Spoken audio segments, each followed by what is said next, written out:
memory management colon concepts worth spending 10 minutes on.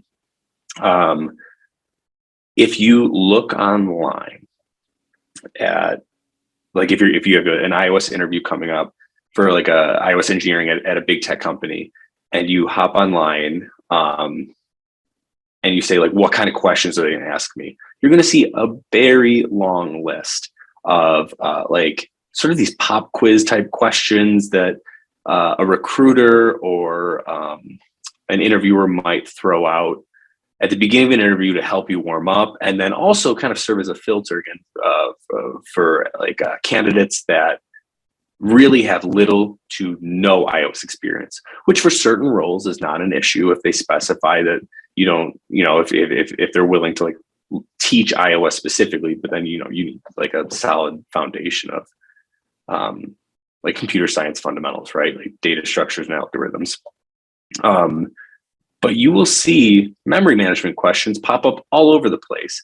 And part of the reason for that is because, well, one, it's a function of the type of question. It's a really easy type of question to ask with a very discrete correct or incorrect answer. Additionally, because these sort of pop quiz type questions tend to pop up throughout all phases of the interview process, the people who are filtered out by HR, like looking at just a phone screen to see if it's a good fit, are asked those questions, and so they may post those online. And then they might be posted at like the first technical phone screen, or the first technical data structure algorithm question. If it's an iOS specific one, they might lead in with those a couple times or a couple questions right at the start, which means anyone who is filtered out there or who makes it past might post those questions online. So part of the reason you see those popping up so frequently, my hypothesis is that it's sort of this dual, they're easy questions to ask. And since everybody's asked these like pop quiz type questions, like there's more opportunities for them to be seen by candidates, and then like that information passed on to others who are searching for it online. So I don't think there's anything particularly special about memory management or particularly challenging. So what do you need to know about memory management? Let's talk about when you'll be asked about it, which I've kind of already discussed a bit, what they'll ask, and just a few ways to maybe be a little extra to put a little flourish at the end of your question without stepping on your own toes, providing like an overly detailed, possibly incorrect answer. I found that over explaining things is probably a bigger problem than just letting the interviewer make those cognitive leaps themselves when you're describing something. If you don't happen to know it as well as you think you might.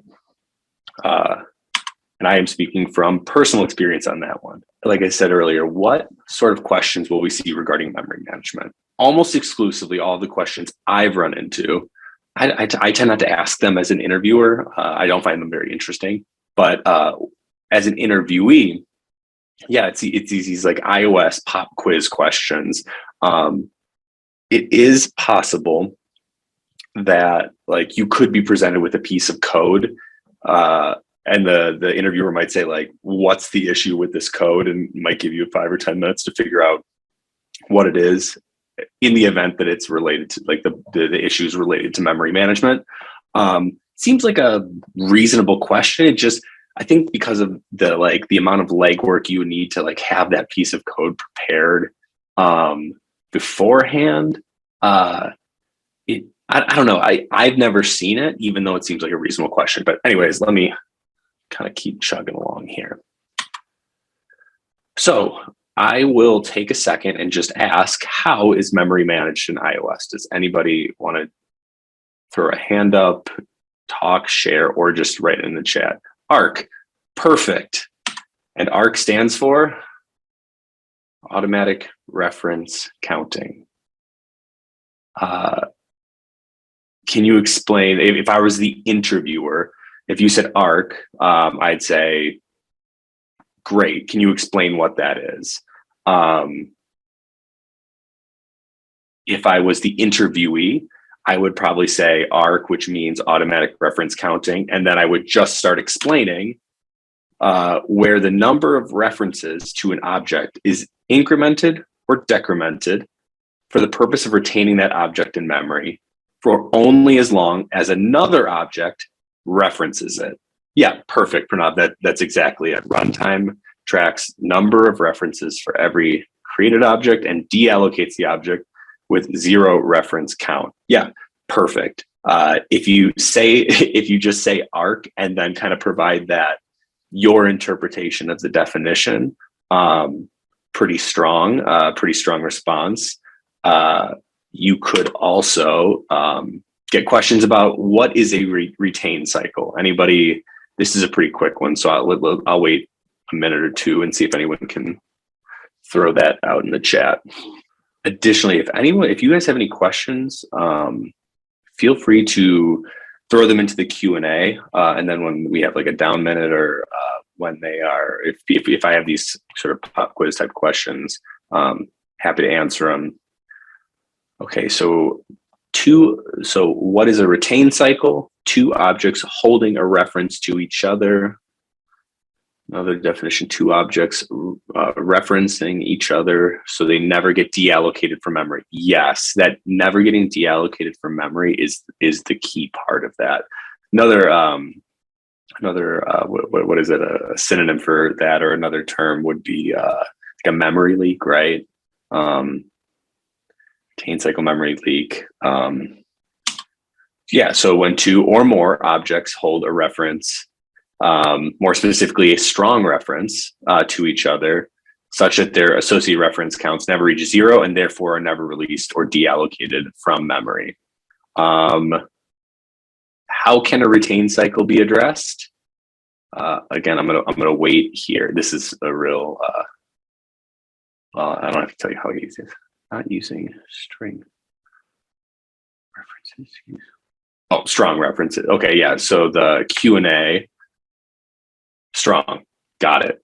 Thumbs up. And I'm just going to dismiss and dismiss. Cool. Perfect. Make the owner reference and the owned reference object. Okay, so the solution provided by Pranav, make the owner reference the owned object with a weak reference. Yeah, so yeah, obviously, just in short, specify one of the references as weak. Yeah, you'd want the one that's going to be in memory. Like, before I give it later questions away, I'll not expound on that yet. So, what is a weak reference? More strong, if you feel like that is an easier thing to describe.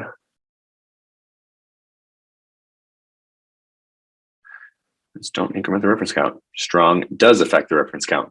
Perfect. Yeah, that's actually probably a better explanation than mine.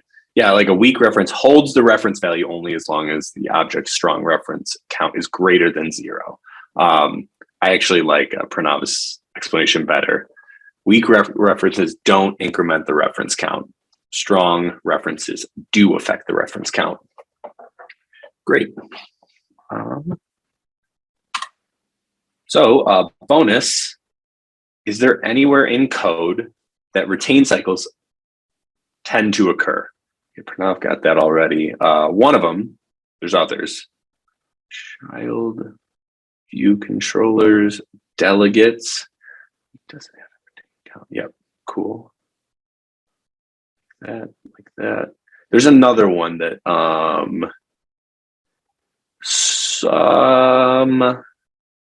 yes, async calls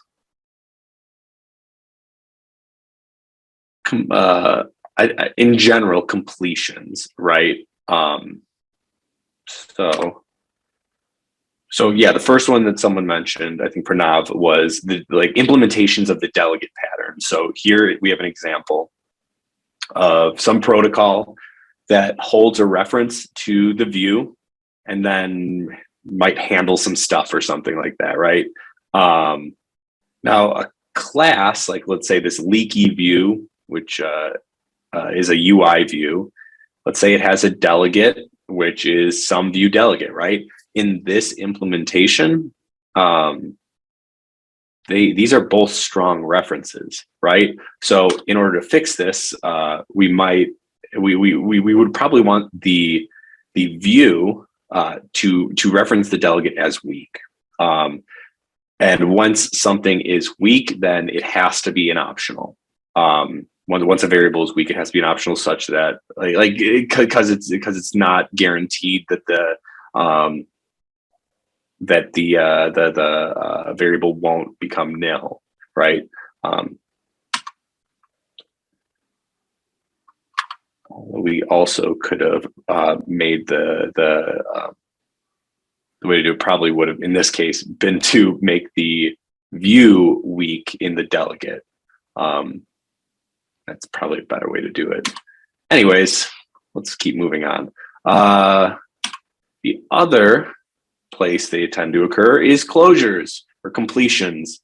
So let's say in this example, this object has a strong reference to the closure. And since we used self in the closure block, the closure then creates a strong reference to the object itself. In order, there's two ways that we could address this. Can anyone shout those out? Weak self. Do you know the other one? Yeah, what I'm seeing a lot of people write, weak self in the closure, which, yep, adding that weak self.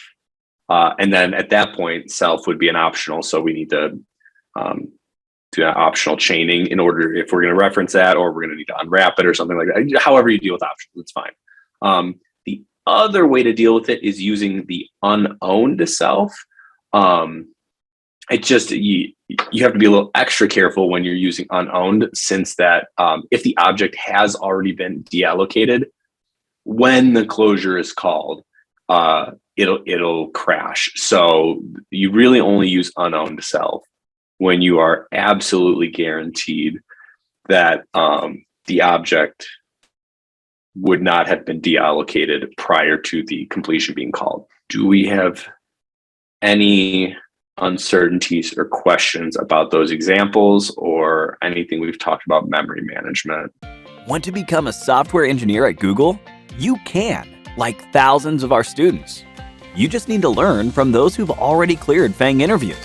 At Interview Kickstart, our interview prep courses are developed and taught live by 150 plus instructors from Tier 1 companies like Google and Facebook. Our courses are tailored to help you crack software engineering domain interviews, including back-end, full stack, machine learning, embedded systems, data science, and more. To learn more, book your free webinar slot today